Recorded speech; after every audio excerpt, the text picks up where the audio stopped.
Today, I want you to join me in stepping into a hypothetical situation. Yet, it is a brutal reality that millions of people around the world, from Europe to Asia, from America to Africa, must face every year. It is the moment a sudden cataclysm strikes, sweeping away your home and safety in just a split second. How to survive? The answer lies not only in skills, but it starts from within your mind. The biggest enemy in the first 30 seconds is not the water, but normalcy bias. It is the psychological mechanism that causes our brains to try and reassure ourselves that it is probably just heavy rain, water has never reached this high, or everything will be fine.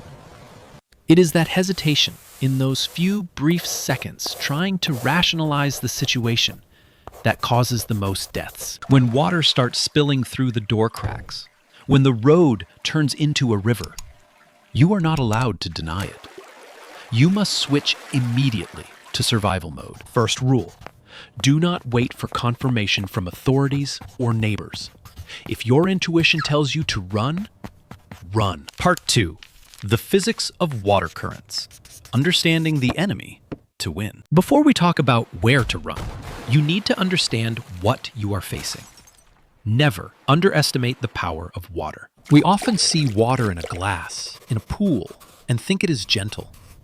But when moving at high speed, water becomes a solid and brutal mass of matter. Remember this number: 15 centimeters. Just 15 centimeters of fast-flowing water, meaning only ankle deep, has enough force to knock over a strong adult. And 30 centimeters of water? It is strong enough to sweep away a small car. And if the water level reaches 60 centimeters, no matter how aggressive your pickup truck or SUV is, the current will turn that vehicle into a rudderless boat, floating freely and crashing into every obstacle. Floodwater is not clean like tap water. It is a toxic, viscous mixture of mud, waste, animal carcasses, industrial chemicals, leaking gasoline, and millions of sharp fragments like glass, corrugated iron, and iron nails. When a flash flood strikes a house, it does not just wet the furniture. It acts like a giant grinder. Water pressure can shatter brick walls, blow out glass doors, and collapse house foundations. Understand this so you etch one thing into your mind. Never, absolutely never, try to walk or drive across flowing floodwater, even if you think you see the bottom of the road. The road surface beneath may have been eroded, creating invisible death pits that swallow anyone who steps in. Part 3.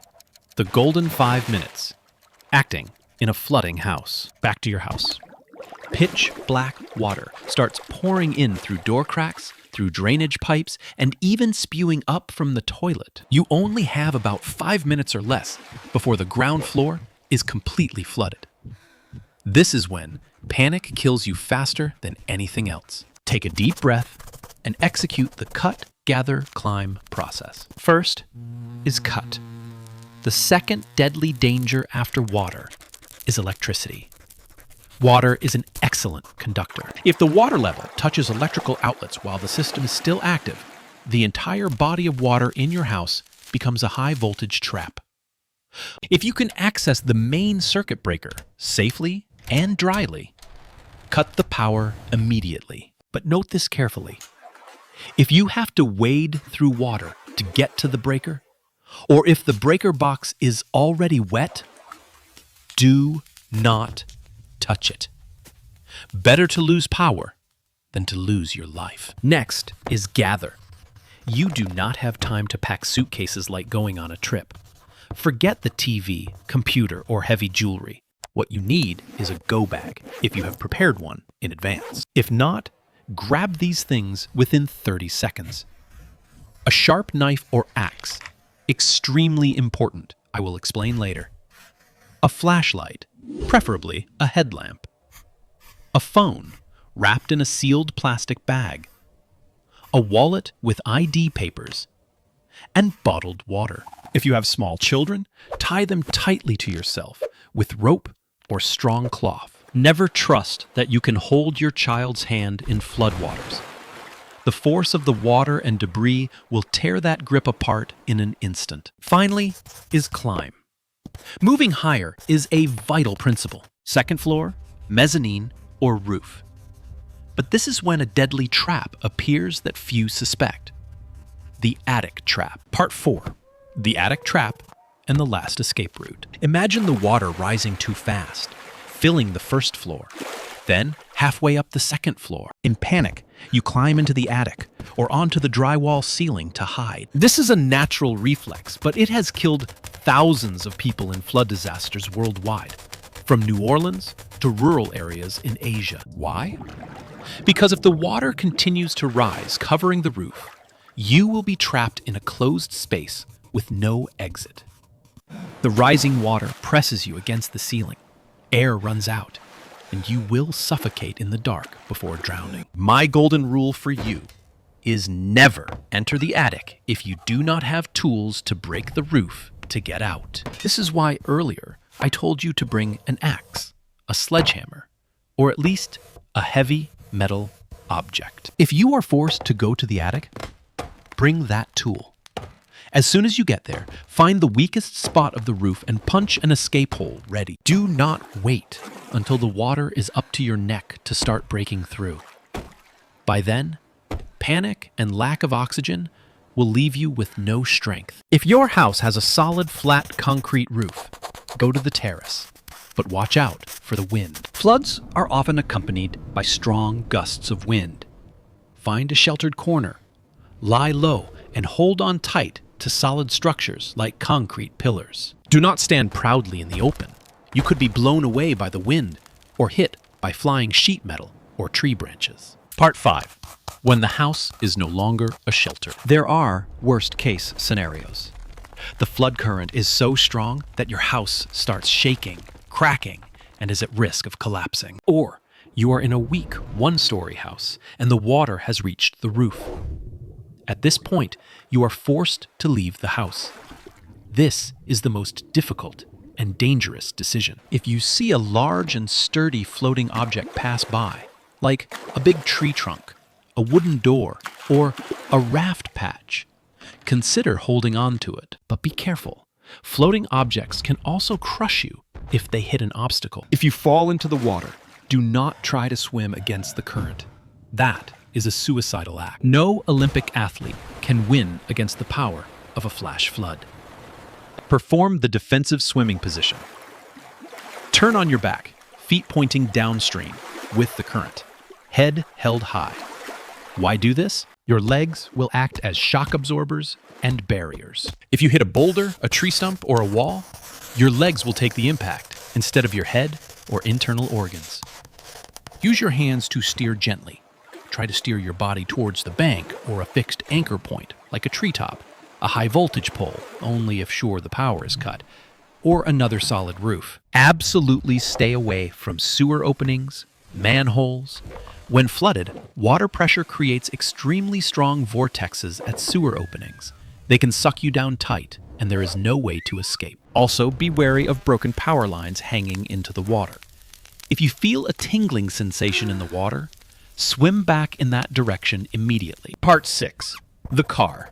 The mobile coffin. I need to dedicate a separate section to talk about cars, because this is where so many people make mistakes. In modern thinking, the car is a safe fortress, but in a flash flood, it is a glass coffin. When you are driving and see flooding ahead, instinct often says, "My car has high clearance, surely it can pass." Do not bet your life. If water covers half the wheel, stop and turn around. If the car stalls in the middle of rising water, you have a maximum of 30 to 60 seconds to get out before the outside water pressure jams the door tight, making it impossible to open from the inside. Do not try to call rescue. Do not try to gather belongings. Unbuckle your seatbelt immediately. Open the car windows. If the electrical system has failed and the glass cannot be lowered, you must break the glass. Do not try to hit the center of the windshield. It is designed to withstand great force. Use an escape hammer or remove the seat headrest. Use the sharp metal bar to stab hard into the corner of the side window.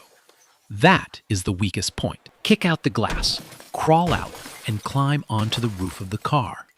From the roof, find a way to move to a higher point or wait for rescue. Absolutely do not stay in a car with closed doors, waiting for the water to recede. Part 7. The battle after the flood. The invisible enemy. Suppose you have survived the most violent wave. You are sitting on the roof, soaked and shivering. But the battle for survival is not over. Now, you must face a silent enemy. Hypothermia. Even in tropical climates, soaking in water or wearing wet clothes in cold wind can lower your body temperature rapidly. When body temperature drops below 35 degrees Celsius, the body starts to lose control. Thinking becomes confused, and you can pass out, leading to death. If possible, wring out clothes immediately. If you are with others, hug each other to share body heat. Find anything that can shield the wind. Tarps, plastic sheets, even clean floating debris. Do not drink floodwater. No matter how parched you are, floodwater is full of E. coli, salmonella bacteria, decomposing corpses, and chemicals. Drinking it means you are putting poison into your body yourself, causing acute diarrhea and faster dehydration, leading to a quicker death. If you have a reserve water bottle, drink sparingly. If it rains, find a way to catch rainwater directly. That is the cleanest water source you have at this moment. Do not forget the distress signal. Do not scream continuously to waste energy. Only shout when you hear the sound of a motorboat or helicopter engine. If you have a flashlight, signal SOS. 3 short, 3 long, 3 short. If it is daytime, use colorful clothes to wave or spread out on the roof for rescue teams above to easily recognize. Part 8. Psychological warfare. Keeping the flame of hope. Finally, I want to speak to you about the most important factor, more than swimming skills or escape tools. It is willpower. In horrific disasters, the boundary between life and death often lies in attitude. Those who give up, those who let fear swallow them, are often the ones who do not make it. You will see a horrific scene. Devastated houses, lifetime assets vanished, even the departure of those around. The feeling of despair will crash in like a second tsunami. But you must remember, as long as people survive, everything survives. As long as you are breathing, you still have the chance to rebuild from scratch. Focus on the smallest goals. Survive the next 1 hour. Keep the body warm. Find a safe place to sit. Do not think too far about tomorrow or next year. Just focus on this moment. Talk to yourself. Encourage the people next to you. Optimism and calmness are the anchors holding you to life amidst the whirlpool of life. Dear friend, nature always harbors powers that humans cannot fully control. A flash flood never announces its schedule. It does not care if you are rich or poor, if you live in a modern city or a remote rural area. When water rises, we are all equal before Mother Nature. The knowledge I just shared with you is not to spread fear, but to equip you with an invisible suit of armor. Look around your house right now. Where is the emergency exit? Where is the circuit breaker? Do you have an axe in the attic yet? Answer those questions today, while the weather is still beautiful. Do not wait until the roar of the flood echoes in your ears to start looking for answers. Thorough preparation is never superfluous. Share this knowledge with your relatives, with your friends, because in a disaster, knowledge is the lifebuoy, and calmness is the ticket for you to see tomorrow's sunrise. I am your companion on the journey to conquer survival skills. Live strong, prepare thoroughly, and always stay safe. Thank you for listening.